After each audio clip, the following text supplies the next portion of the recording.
السلام عليكم، واش اخباركم؟ لاباس عليكم؟ ان شاء الله تكونوا بخير وعلى خير. اليوم ان شاء الله غادي نتقاسم معكم طريقتي في تحضير المرقه او اللحمه بالخيزو اي الجزر اللي كتجي خاطره وكتجي رائعه، كتجي بنينه بزاف. ورجاء الى عجبكم الفيديو ما تبخلوش عليا باللايكاتكم والتعليقاتكم المحفزه. ولا كنتوا اول مره تشوفوني اشتركوا في القناه وفعلوا الجرس باش يبقى يوصلكم كل جديد. ولا كنتم مشتركين مرحبا بكم معايا في مطبخ أم ياسو أو عيشة كويزين. ويلا على بركة الله ندوزو المقادير والطريقة التحضير. بسم الله، نجيبو الكوكوت أو الطنجرة ديال الضغط. أنا عندي هنا 2 طراف ديال اللحم ديال الغلمي، وممكن ديروا اللحم البقري، والكمية كتبقى على حساب الأفراد العائلة ديالكم وعلى حساب الكمية اللي متوفرة عندكم. ضفت عليها واحد البصلة كبيرة شي شوية مشلضة أو مقطعة رقيقة، وضفت عليها واحد شوية ديال الكزبرة وبقدونس مقطعين رقاق.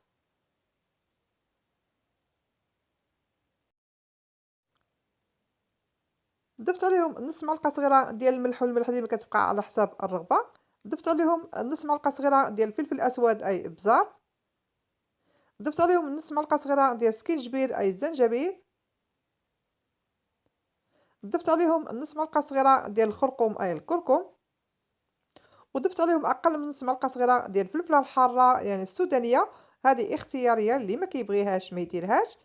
غنضيف عليهم نص كاس ديال الماء عادي غير المروبيني، غير واحد شويه يعني نص كاس ديال العنبه ديال الماء. وغادي نخلط كلشي، غنحرك كلشي مع بعضياتهم، داك العناصر كاملين نخلطهم مع بعضياتهم باش كينسجموا ليا هذيك العناصر كامله. وداك اللحم بالاخص كله يتلبس لي بداك التشرموله او بداك العطريه.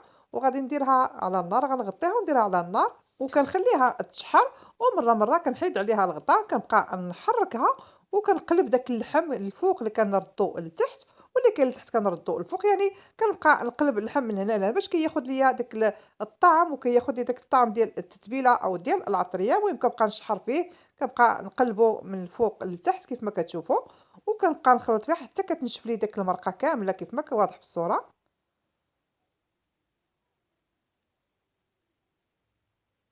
كيف ما واضح في الصوره كتكون المرقه ناشفه بحال كتدغمر لي هذاك المرقه. هنا غادي نضيف عليها 2 معالق كبار ديال الزيت النباتي أي الزيت المائدة. غندير غير 2 معالق فقط، لأن أنا عندي هنا اللحم ديال الغلمي كيكون دسم شي شوية. إلا كنت درتو اللحم ديال البقر ممكن تضيفوا حتى 4 د المعالق ديال الزيت، وعلى حسب الكمية اللي غادي ديروا. وغادي نبقى نغطي عليها ونخليها تشحر مع بعضياتها مزيان كيف ما واضح في الصورة، حتى كتشحر مزيان مزيان بهذا الشكل هذا. وغادي نضيف عليها 2 كيسان ديال العنبة ديال الماء، ما تكثروش الماء باش ما تجيكمش، ما تبقاش لكم المرقة ديالكم وبقى في الاخر بقاو تشحروا فيها، يعني ديروا القياس غير شوية. وهنا دابا غادي نغطي الكوكوت ديالي او الطنجرة ديال الضغط، غادي نسد عليها وغادي ندير ليها الصفارة ديالها ونخليها حتى طيب. يعني من بعد ما تصفر، انا خليتها ربع ساعة من بعد ما بدات تصفر، لان انا ما بغيتش اللحم يجيني طايب في الاول، لان مازال غادي نطيبو مع الخيزو اي الجزر. عندي انا بالنسبة للجزر عندي هنايا كيلو الا ربع، وانتم ديروا على حساب الافراد العائلة ديالكم الكمية اللي بغيتو. انا عندي هنايا هاد الجزر كيكون كبير شي شوية، اللي كبيرة بزاف تنقطعها على 4، واللي شوية يعني ما طويلهاش بزاف تنقطعها على 3. وانتم قطعوه كيف ما بغيتو، ممكن تقطعوه دوائر، يعني ممكن ما تقطعوه دوائر، ما تقطعوش بهذا الشكل اللي انا قطعته. وانتم قطعوه كيف ما بغيتو، كيف ما كتشوفوا اللي طويله بزاف كنقطعها على 4، واللي الصغيره كنقطعها على 3. من بعد ما قطعتهم بهذا الشكل هذا كناخذ كل الطرف كنقسمه في النص كيف ما كتشوفوا بالشكل الطول ديالو. كنحيد ليه داك القلب اللي كبيره، اللي يعني فيه القلب بزاف كيكون الفوق فيه داك شويه ديال الخضوره، كتكون الراس ديال الجزره كتكون شوية غليظة. كنحيد ليها هاديك القلب، واللي كيكون لتحت كتكون العظم ديالو أو القلب ديالو غير صغير، ما كنحيدوش داك العظم اللي كيف ما كتشوفوا بهذا الشكل هذا، ما كنحيدوش العظم، كنخليه. ومن بعد ملي كنحيدو داك العظم كل وحدة يعني كل نص كنقسمو على 3 باش يجيني رقيق. وانتم كيف ما قلت لكم قطعوه كيف ما بغيتو، قطعوه كبير ولا قطعوه دوائر ولا قطعوه كيف ما عجبكم. كيف ما كتشوفوا كنقطعو كنديرو بهذا الشكل هذا. اللي فيه القلب ديالو كبير كنحيد ليه القلب، واللي فيه يعني القلب ديالو غير صغير راني كنخليه.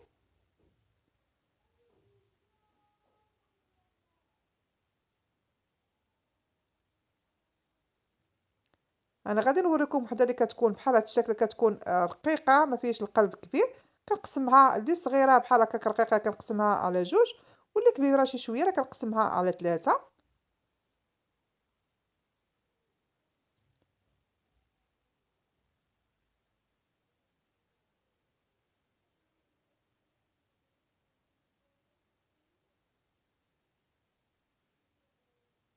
كيف ما كتشوفوا كنوريكم كنقول لكم بلي لا من التحت كيكون خضر شي شويه، كنحيد له القلب وكنقطعها كل نص كنقطعو على ثلاثة كيف ما واضح في الصورة. من بعد ما ساليت الكميه اللي عندي كامله قطعته على هذا الشكل هذا، وانتم كيف ما قلت لكم قطعوه كيف ما بغيتو. هنا الطنجره ديالي كتكون صافي، يعني اللحم ديالي حسبت ليه ربع ساعه من بعد ما بدات كتصفر. صافي هنايا كيف ما كتشوفوا كندير فيه المعلقه، يعني باقي شاد في راسو ماشي طايب بزاف، يعني دخلت فيه الطياب غير نص طيبه. غادي ندير فوق منه داك الجزر اللي انا قطعته معكم بالقبل. كيف ما كتشوفوا غادي نديرو من الفوق.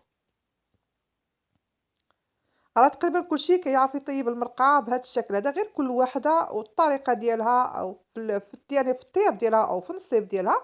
وحنا كنتعلموا من بعضياتنا، يعني اللي كتعرف شي طريقه كنحاولوا نوريو لبعضياتنا الطريقه. ممكن الطريقه ديالك انا ما نكونش نعرفها، نتعلم منك وانتم تعلموا يعني كل واحد، حنا كلشي معلم تبارك الله، كلشي كيعرف يطيب، ولكن كل واحد كتبقى في الطريقه مختلفه على بعضياتنا.